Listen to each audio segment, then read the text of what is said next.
కొణిదెల పవన్ కళ్యాణ్ అనే నేను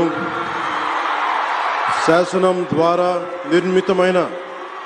భారత రాజ్యాంగం పట్ల నిజమైన విశ్వాసం విధేయత చూపుతానని, భారతదేశ సార్వభౌమాధికారాన్ని సమగ్రతని కాపాడుతానని, ఆంధ్రప్రదేశ్ రాష్ట్ర మంత్రిగా నా కర్తవ్యాలను శ్రద్ధతో అంతఃకరణ శుద్ధితో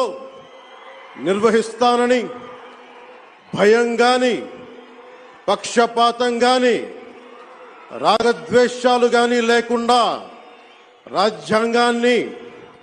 శాసనాలని అనుసరించి ప్రజలందరికీ న్యాయం చేకూరుస్తానని దైవ సాక్షిగా ప్రమాణం చేస్తున్నాను.